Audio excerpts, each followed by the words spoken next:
मैं bishop Kaleem John, bishop of Hyderabad diocese आप सबों से मुखातब हूँ और मेरी दुआ है कि खुदावंद मुझे और आप सबको बड़ी बरकत दे।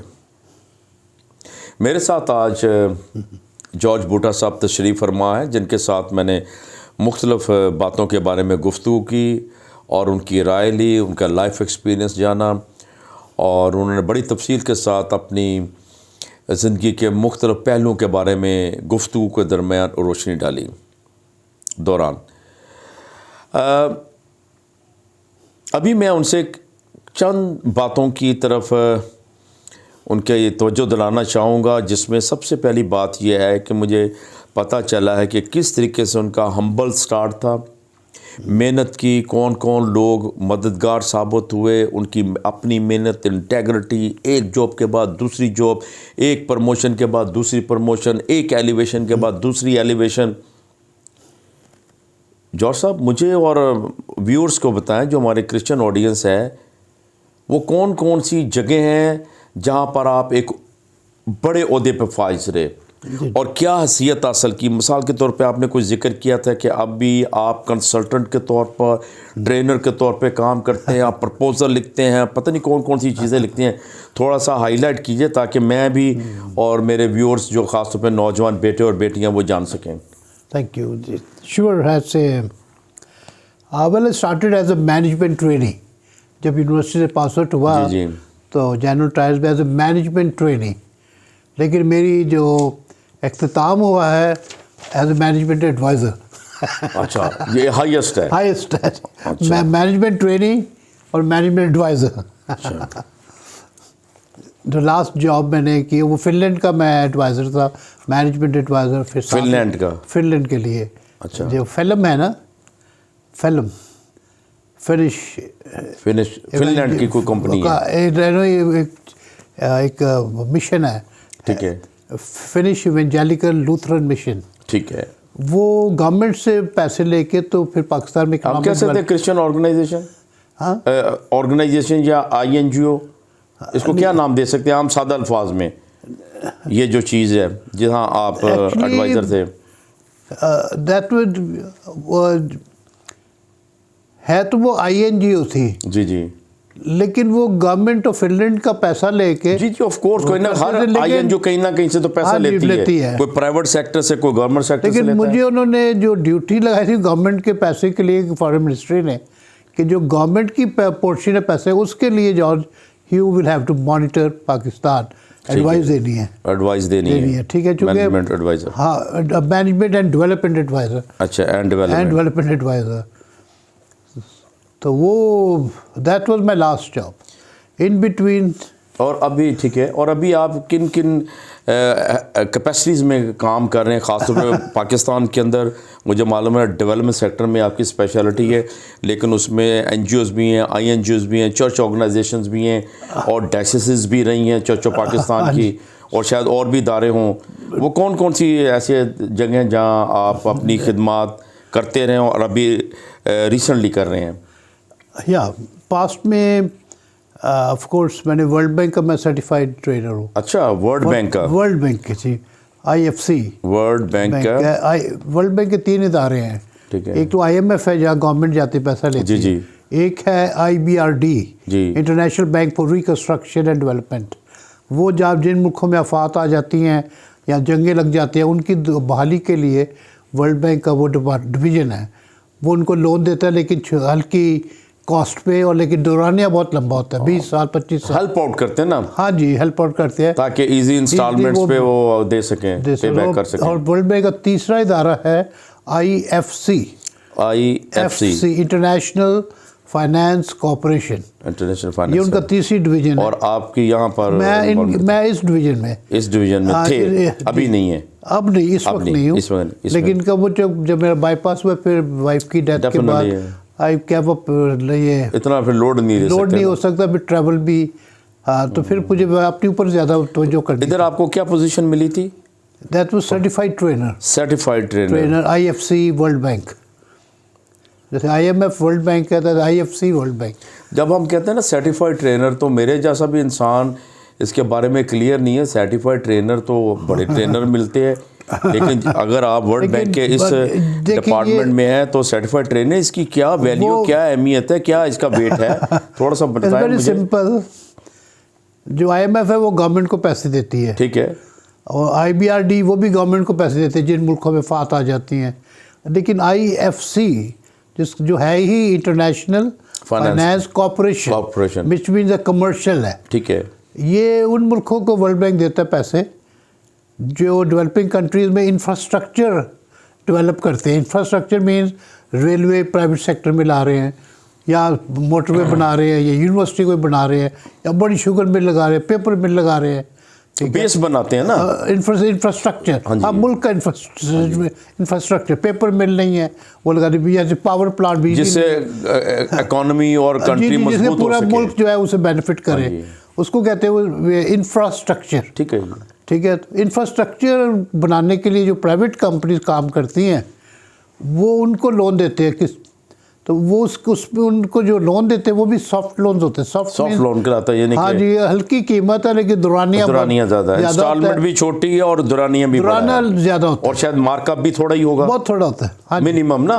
नॉमिनल जिसे कहते हैं। हाँ जी, तो उस सेक्टर में जो कमर्शियल है तो उनके जो मैनेजमेंट्स होती है उनको वो डिफरेंट कोर्सेज कराते हैं। उनकी जो मैनेजमेंट, उनको जो कोर्सेज कराते हैं ताकि उनकी कैपेसिटी बिल्ड हो, ठीक, और वो जो पैसा दिया हुआ है वो श्योर हो कि वो पैसा अगर 1 करोड़ दिया तो काम 1.5 करोड़ का हो, गुड, ताकि गुड फाइनेंशियल मैनेजमेंट भी हो।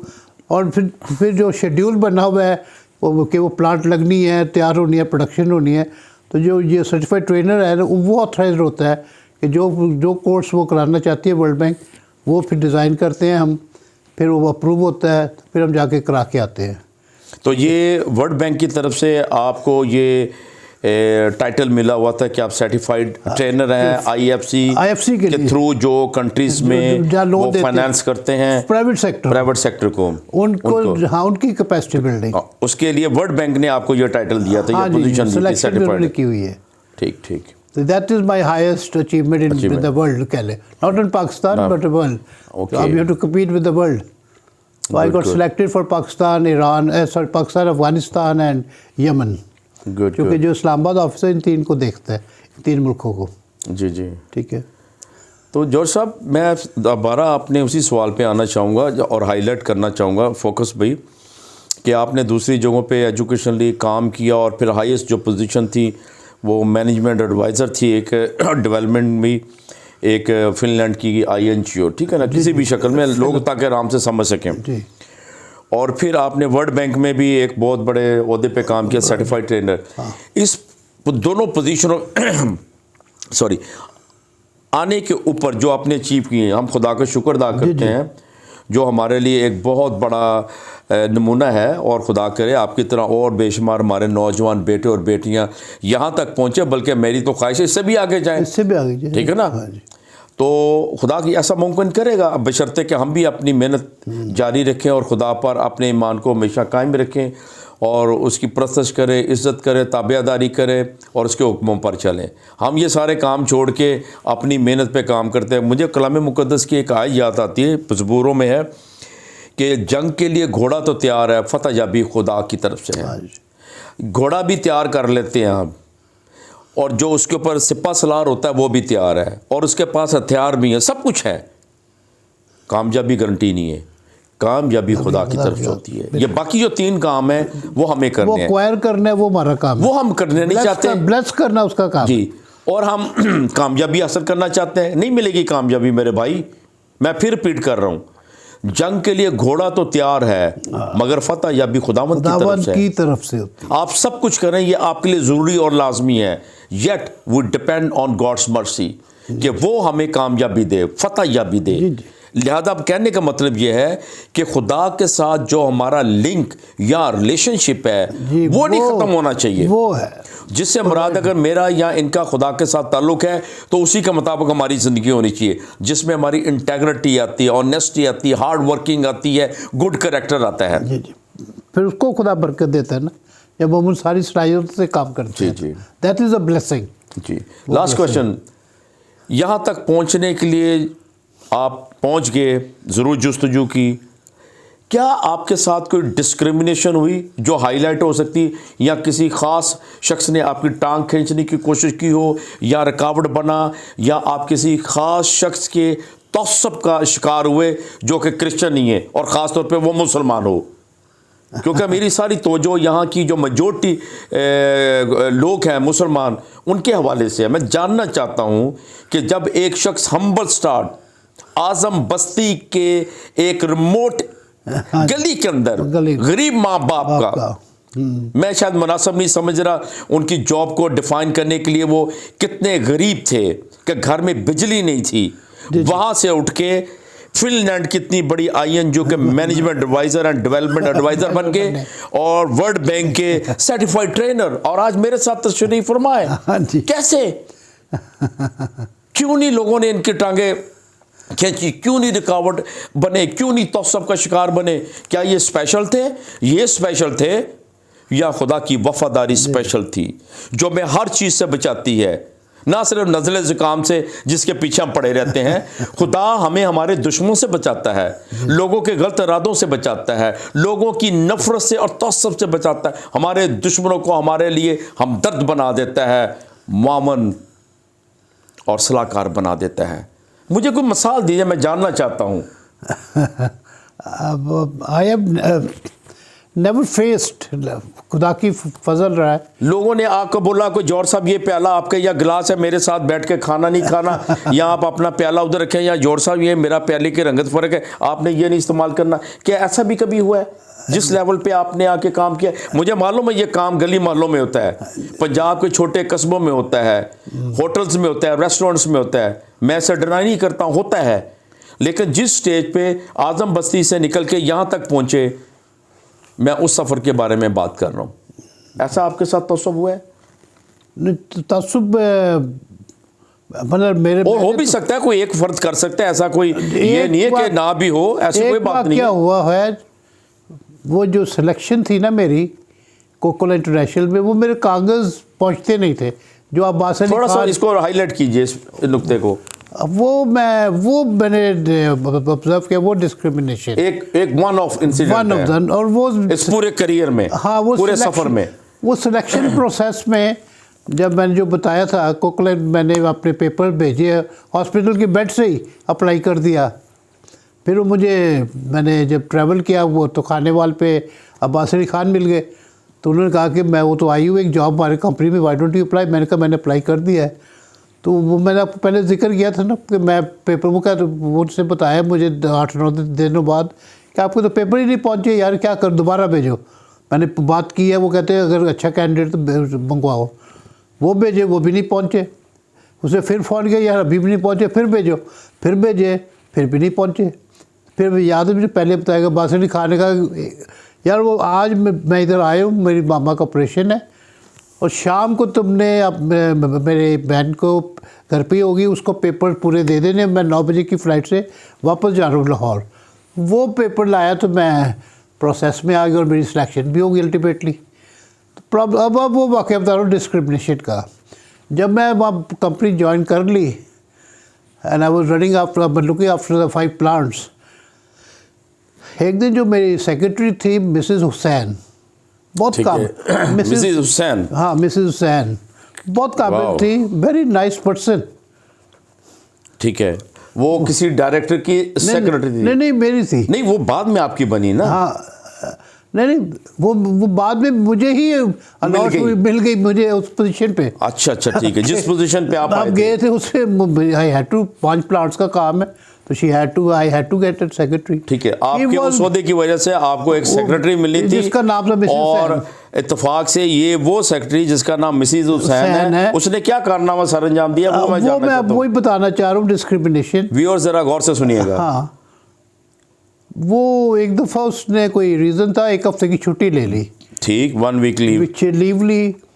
तो उस दौरान उसने मुझे कहा कि सर मैं छुट्टी पे जा रही, तो एस्टर एक थी मैडम, यानी एस्टर भट्टी, कि वो किसी और अफसर का काम थी, वो आपका काम मैनेज कर लेगी।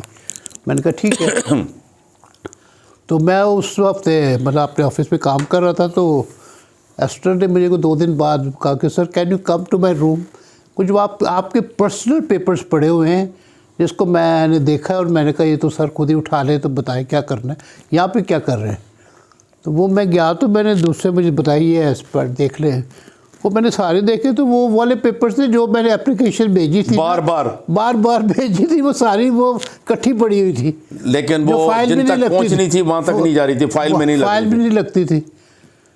मैंने कहा यार मिस एस्टर तो वही पेपर्स हैं जो मैं भेजता था, तो यहाँ नहीं पहुँचते नहीं थे फाइल में।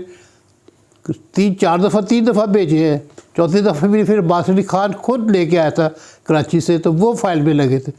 कहती वो फाइल जो रिसीव करती डॉक्यूमेंट्स वो मिसेस हुसैन ही करती थी, उसने आपके पेपर्स नहीं लगाए। और मुझे आज भी याद आ रहा है कि सब कहते थे कि यार एक कैंडिडेट बड़ा अच्छा आया है जॉर्ज नाम से, और अब्बास का क्लास फेलो भी है। तो वो सिलेक्शन प्रोसेस पे पता चल रहा है he is very good, sharp आदमी है, शार्प किस्म का शख्स है। तो उस वक्त अगर फाइनली यू वर सिलेक्टेड, तो मैंने कहा ये तो वही पेपर्स है। कहती मिसेस हुसैन ने उस फाइल में लगाए ही नहीं थे जो कैंडिडेट्स की फ़ाइल है, ये इसलिए यहाँ पे पड़े हुए, उसने इसको ज़ाया भी नहीं किए। मैंने वो अपने हाथ में कर लिए पेपर सारे। फिर मैंने बास को ही बताया, उसने कहा कि सईद साहब को बताएं, सईद साहब को बताएं। हाँ, सईद अहमद खान जो पूरा हेड था 7 मुल्कों का, ठीक है, वो ऊपर उसका मतलब कमरा था। तो मैंने उनको जाके टाइम लिया, बताया कर जो आपको याद होगा कि माई पेपर्स नेवर रीच्ड। कहता I know that. Then finally boss कहता आप मुझे पता है बास ने क्या आया था, कराची से गया था। तो फिर व्हाट हैपेंड, मैं कहा ये वो पेपर्स हैं जो आते थे लेकिन फ़ाइल में नहीं लगते। कह रहा कहाँ से मिले, मैं कहा मिसेस हुसैन के ड्रॉ में से। आपको कैसे मिले, मैं कहा मिसेस एस्टर काम कर रही थी, उसने के पेपर देखे तो उसने मुझे कहा कि सर ये आपके पर्सनल पेपर्स हैं, आप मुझे बताएं इनका क्या करना है, यहाँ ले जाए यहाँ से। उसे देख के कहते ये तो वही है, सारी एप्लीकेशन है। कहते Mrs Hussain does not deserve office in this place in our company. इसने जुल्म किया है, एक चाहे ना भी कैंडिडेट अच्छा होता तो भी जुल्म था। लकली यू आर सिलेक्टेड जी। उसको उन्होंने बुला के कहा कि ये आपने व्हाट हैव यू डन। वो चुप हो गए थे, कहा कि you have cheated the company, deprived of A qualified person and that person is appointed also. और इत्तेफाक की बात आप उसी के बॉस बन गए। उसी की, वही मेरी सेक्रेटरी थी, उसी का बॉस बन गया। डिस्क्रिमिनेशन भी हो गया, लेकिन खुदा की ज़ात ने कैसे मौज़ाना तरीके से उसी डिस्क्रिमिनेशन को ब्लेसिंग में कन्वर्ट किया। और उस खातून को मेरे ही हाथों से, मेरे कहने पर उसको she was asked to resign from the company, सज़ा मिली। हाँ, ये डिस्क्रिमिनेशन है एक हुई, बिकॉज हाँ ये मेरी दैट इज़ द ओनली, या दिस ओनली वन। और फिर भी खुदा ने उसमें मुझे सरखरू किया। ठीक है जॉर्ज साहब, आपने अपनी इस बात को बयान करते खुद ही कुछ बातें एज ए कंक्लूजन के तौर पे बता दी क्या हुआ और खुदा का रोल क्या था। ठीक है, खुदा का role, our God is really awesome God. ठीक है, मैं इस बात को जो आपने बताई है ज़रूर हाईलाइट करना चाहता हूँ अपने कमेंट्स के साथ, और मैंने जानबूझ के इसको फोकस करवाया और एम्फसाइज़ किया क्योंकि मैं एक रोज़ी पिक्चर नहीं पेश करना चाहता, क्योंकि मैं हक़ाइक़ को देख जानता हूँ और हक़ाइक़ सामने रख के ज़िंदगी बसर करता हूँ। किसी भी आप मुआशरे में क्यों ना रहें, इंसानों के साथ ऐसा ही करते हैं जी जी, जानवरों जैसा सलूक। ये 2 टांगों वाली जो मखलूक है ना, ये हर वक्त इंसान बन के बिहेव नहीं करती, हैवान बन के बिहेव करती है। और ये काम सिर्फ इधर नहीं होता, दूसरे मुल्कों में भी होता है। आप यूरोप में चले जाएं, आपको एक टर्म सुनने में आती है रेसिज्म। हाँ जी, वो है भी और नहीं भी है। लोग उसका नाहक तौर पर वावेला भी करते हैं और वो एग्जिस्ट भी करती है, वो भी इंसान है। हम इधर जो कुछ भी करते हैं वो सब जायज़ है, लेकिन जब वहाँ को गोरा हमें करता है हम रोते हैं। यहीं के पाकिस्तानी लोग यहाँ पर दूसरे लोगों के साथ एथनिक ग्रुप्स के साथ और रिलीजियस मिनॉरिटीज़ के साथ, डिफरेंट इंडिविजुअल के साथ ये काम करते हैं। जब हमारे ही दोस्तों या लोगों के साथ यूरोप में या किसी और मुल्क के साथ ये काम होता है तो हम आसमान सर पर उठा लेते हैं। हमारे साथ रेसिज्म हो रहा है, हर जगह होता है, बर्दाश्त करें। ना वहाँ होना चाहिए या ना यहाँ होना चाहिए। हम हमेशा याद रखें हम इंसान हैं और इंसान बन के एक दूसरे के साथ ज़िंदगी बसर करें। जौहर साहब, ये जो वाक़या बताया मैंने तो इससे बहुत कुछ सीखा है। पहली बात यह है कि ऐसा होना मुमकिन है और हम ये कह नहीं सकते जी कि सब कुछ ठीक रहेगा। इंसान है ना, उसने न जाने किस सोच की बिना पर, उसका मोटिव क्या थे मैं नहीं जानता, ना मैं जानना चाहता हूँ। ठीक है जी, बॉटम लाइन ये है कि उसने आपकी बार बार आने वाली एप्लीकेशन को अपने ड्राज में रख लिया, फाइल में नहीं लगाया, फाइल भी नहीं लगाया। लेकिन खुदा का कमाल देखें खुदा, अगर एक शख्स ने आपके साथ ज्यादती की, जो आपका दोस्त था अब्बास अली खान, उसने, और फिर सईद अहमद खान ने आपको उस वक्त भी जॉब दी, और जब ये वाकया और हरकत सामने आई तो उसने मुसलमान की फेवर नहीं की कि एक मुसलमान खातून की जॉब चली जाएगी, वो जॉबलेस हो जाएगी। नो कंपनी, नोट कीजिए, उसने जस्टिस की। एक मुसलमान मर्द और एक औरत, जो कि एक मुसलमान औरत और एक क्रिश्चियन मर्द जी के दरमियान जस्टिस की, और जो गलत था उसको उसने टर्मिनेट कर दिया। जी जी, क्या ये इंसाफ नहीं है? बिल्कुल है। क्या ये जस्टिस नहीं है? क्या ये मोहब्बत नहीं है? क्या ये अच्छा सलूक नहीं है? अगर वो खातून जिसका नाम मिसिज हुसैन है, हम उसकी नाम को दबार दबार बोलते थे, देखें जी मिसिज हुसैन जैसे भी तो लोग हैं, होंगे, मैं कहता हूँ एक या हजार भी होंगे, और अगर 1000 मिसिज हुसैन हैं, आपको लाखों अब्बास अली और सईद अहमद खान जैसे लोग मिलते हैं, जिसकी वजह से वो इतने बड़े बड़े ओहदों पे गए। बिल्कुल, मेरे पास और हज़ारों एग्जाम्पल्स हैं, लेकिन इस गुफ्तगू को मैं फोकस नहीं रखना चाहता हूँ। और जो बात मैंने पहले की थी दोबारा रिपीट करूँगा, जितने भी ऑब्स्टिकल्स आएंगे, हिंड्रेंसेस आएंगे, हेट्रेड होगी, हमारा ताल्लुक क्या है खुदा के साथ, दैट मैटर्स।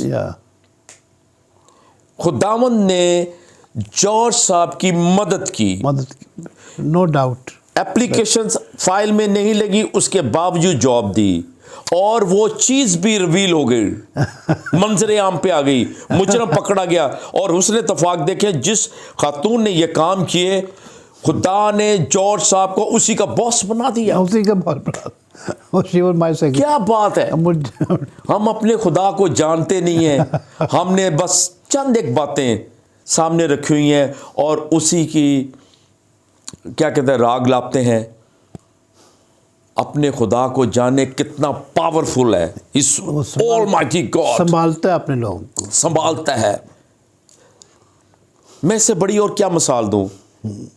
हम रुक जाते हैं इस तरह के कैरेक्टर्स के ऊपर जिसका नाम मिसिज हुसैन है। शायद आपकी ज़िंदगी में भी कोई ऐसा वाक़या हो, लेकिन वो एक है, बाकियों को देखें वो क्या कर रहे हैं।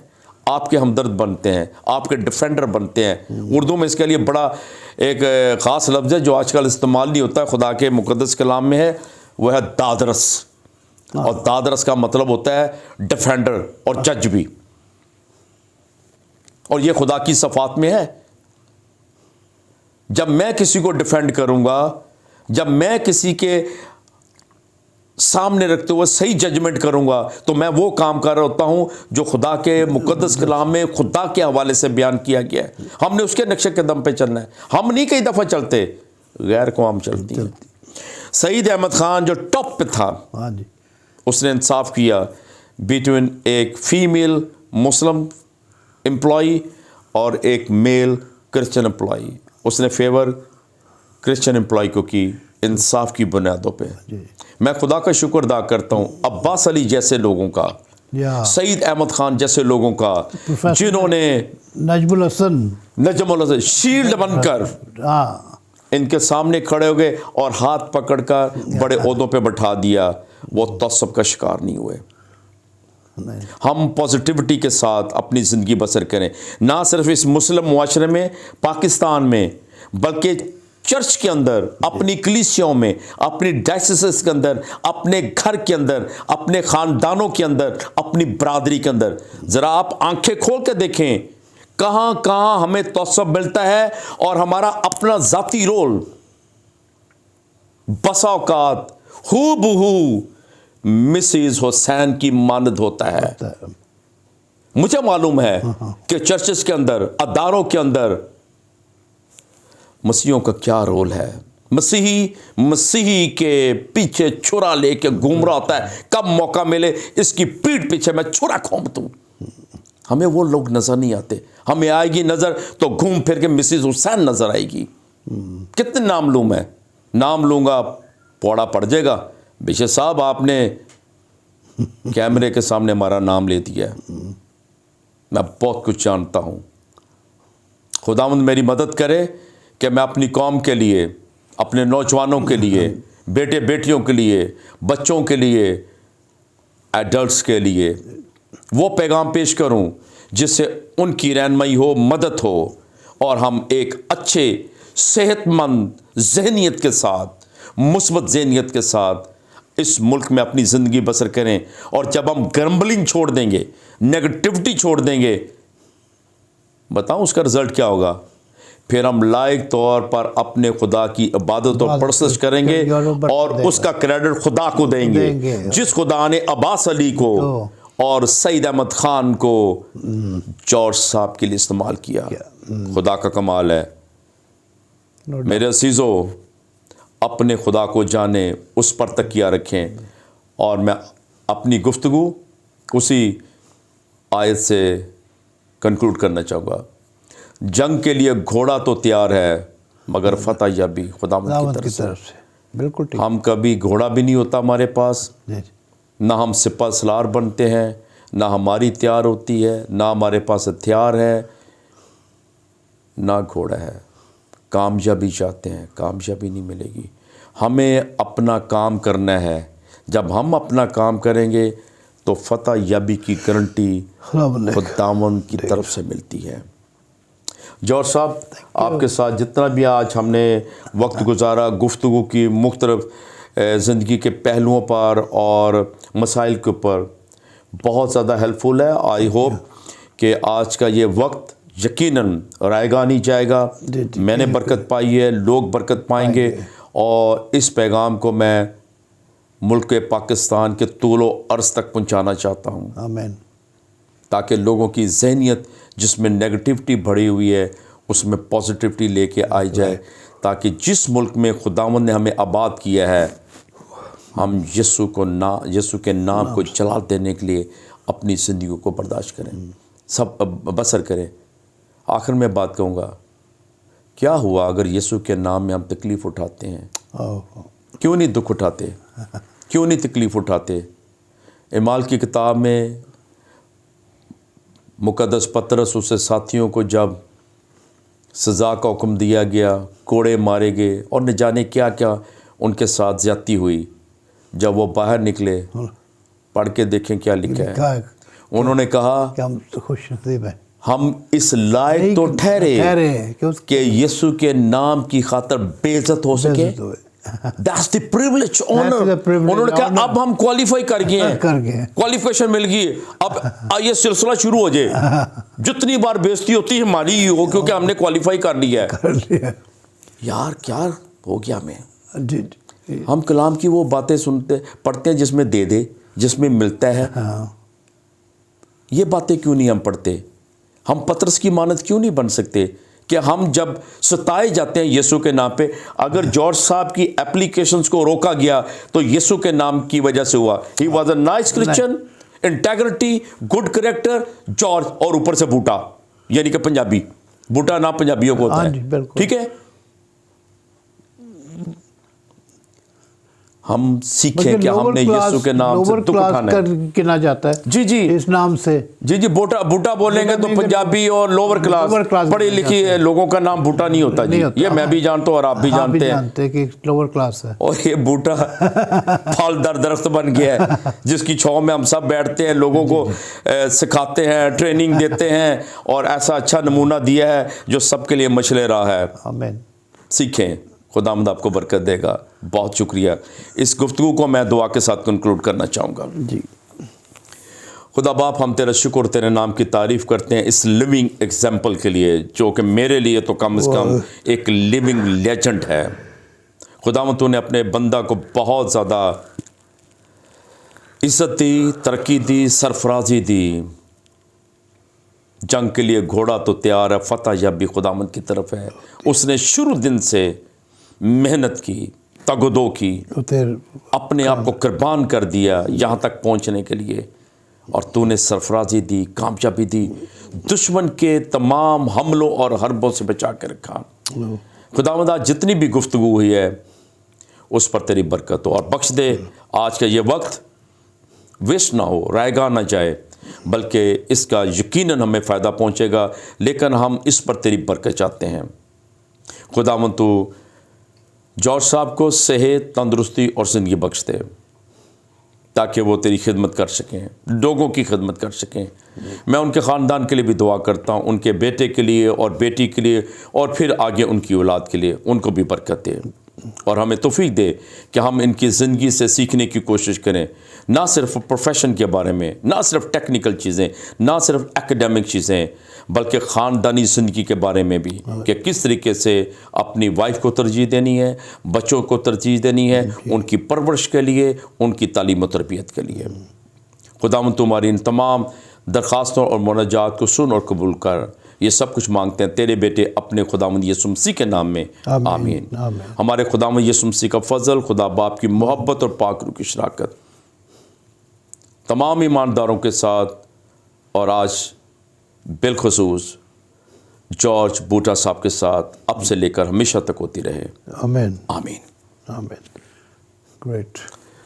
बहुत शुक्रिया जॉर्ज साहब। Thank you. God bless you.